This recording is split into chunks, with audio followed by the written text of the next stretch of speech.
ശ്രീ ബേസിൽ പാറേക്കുടി, ഇവിടെ ഇത്രയും കാര്യങ്ങൾ ഉണ്ടാവുകയും ഈ പറയുന്ന അന്വേഷണ ഏജൻസികൾക്ക് മുന്നിൽ തെളിവുകൾ ഉണ്ടാവുകയും ശശിധരൻ കർത്തയുടെ മൊഴി തന്നെ പിണറായി വിജയനെതിരെയുള്ള ഏറ്റവും വലിയ തെളിവായി വരികയും ചെയ്തിട്ടും ഇപ്പോഴും CPM പറയുന്നത് എന്തു നേട്ടം? ഇവിടെ ഏറ്റവും പ്രധാനപ്പെട്ട കാര്യം കൂടി അന്വേഷണ സംഘങ്ങൾ പറയുന്നുണ്ട്.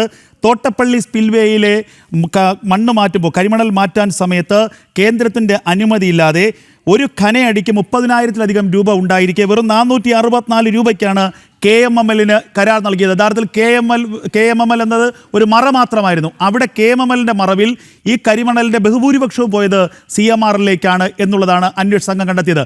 അപ്പോൾ ഇതൊക്കെ ഈ കിട്ടിയ പണത്തിന് പകരമായി പിണറായി വിജയനും പിണറായി സർക്കാരും കർത്തയ്ക്ക് ചെയ്തു കൊടുത്ത സഹായങ്ങളല്ലേ ശ്രീ ബേസിൽ പാറേക്കുടി?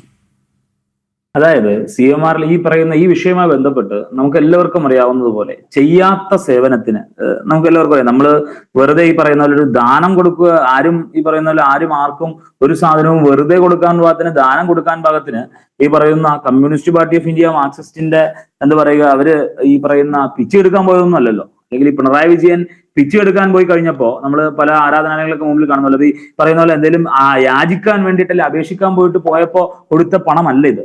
വ്യക്തമായി നമുക്കറിയാം. അതായത് ഈ പണം കൊടുത്തത് വെറുതെ കൊടുത്ത പണമല്ല. ആ പണത്തിന് കൊടുത്ത ഇവര് പറയുന്ന പോലെ MS ഓഫീസ്, എക്സൽ എന്നൊക്കെ പറഞ്ഞ് ഇവരുടെ പൊറാട്ട് നാടകത്തിന്റെ പിന്നില് അതിന് വെറുതെ ഇവരുടെ അക്കൗണ്ടിലേക്ക് വന്ന കോടികളുള്ള പണത്തിന് വേണ്ടി കൊടുത്ത പ്രത്യുപകാരമാണ് ഈ പറയുന്ന കർത്തക്ക് വേണ്ടിയിട്ട് ചെയ്തു കൊടുത്ത എല്ലാ നിയമങ്ങളെയും കാറ്റിൽ പറത്തിക്കൊണ്ട് കർത്തക്ക് വേണ്ടി ചെയ്തു കൊടുത്ത ഒരു ഗീവ് ആൻഡ് ടേക്ക് പോളിസി. പണ്ടൊക്കെ ഈ ബാറ്റർ സിസ്റ്റം എന്നൊക്കെ പറയുന്ന പോലെ ഒരു സാധനം കൊടുത്തിട്ട് ഇപ്പൊ ചന്ദ്രേട്ടന്റെ കടയിലൊക്കെ കൊടുക്കുന്ന പോലെ 2 തേങ്ങ കൊണ്ടേ കൊടുത്താൽ ഒരു പൊറോട്ടയും ഒക്കെ കിട്ടുന്ന പോലെ, അതുപോലെ ഇവര് അതായത് ഒരു ഗീവ് ആൻഡ് ടേക്ക് പോളിസി ആയിരുന്നു. അതായത് മകളുടെ പേരിൽ അച്ഛന് വേണ്ടിയിട്ടുള്ള കള്ളപ്പണം മകളുടെ പേരിൽ അക്കൗണ്ട് ഉണ്ടാക്കി ആ അക്കൗണ്ടിലേക്ക് പണം വരുത്തിയിട്ട് അതിന് പ്രത്യുപകാരമായിട്ട് അപ്പുറേ കർത്തക്ക് വേണ്ടിയിട്ട് നിയമങ്ങളൊക്കെ ലംഘിച്ചുകൊണ്ട്, നിയമങ്ങളൊക്കെ കട്ടിൽ പറത്തിക്കൊണ്ട് കർത്തക്ക് വേണ്ടിയിട്ട് ഫേവർ ചെയ്ത് കൊടുത്തതാണ് നമ്മൾ കണ്ടത്. ഇത് എത്ര നാൾ മൂടിവെക്കാൻ സാധിക്കും? 10 വർഷം കേരളം ഭരിച്ചുകൊണ്ടിരുന്നപ്പോൾ അവർക്ക് മൂടിവെക്കാൻ സാധിച്ചു. പക്ഷേ ഭരണത്തിന്റെ സകല ആനുകൂല്യങ്ങളും പേറിക്കൊണ്ട്, ഭരണത്തിന്റെ സകല ആനുകൂല്യങ്ങളും അനുഭവിച്ചുകൊണ്ട്, അതിനൊപ്പം തന്നെ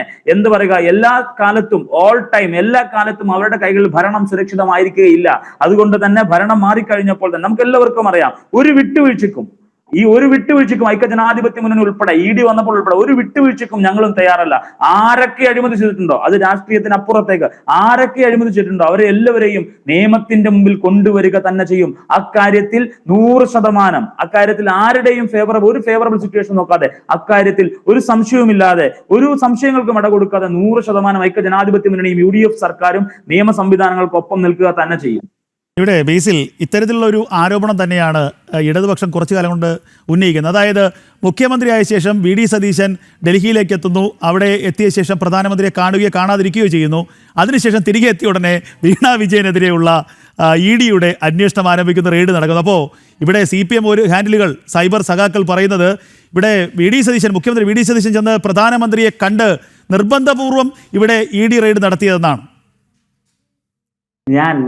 ഈ മുഖ്യമന്ത്രി VD സതീശൻ പോയി ഈ പറയുന്ന നരേന്ദ്രമോദിയെ കണ്ട് നിർബന്ധിച്ചൊരു ED റെയ്ഡ് നടത്തി. ഞാൻ ഈ മടിയിൽ കനമില്ല, ഞങ്ങളുടെ കപ്പൽ ആടി ഉലയുകയില്ല സാർ, ഈ കപ്പലിന് അതുണ്ട്, മാങ്ങയുണ്ട്, തേങ്ങയുണ്ട്, ചക്കയുണ്ട് എന്നൊക്കെ പറഞ്ഞുകൊണ്ടിരുന്ന ആൾക്കാര് ഈ പറയുന്ന എന്തിനു ഭയക്കണം? ഇനി ഞാൻ പറയട്ടെ, ഇനി അന്വേഷണം അങ്ങ് വന്നു എന്ന് വിചാരിക്കും, ഞങ്ങൾ പറട്ടെ വന്നേന്നങ്ങ് വിചാരിക്കുക.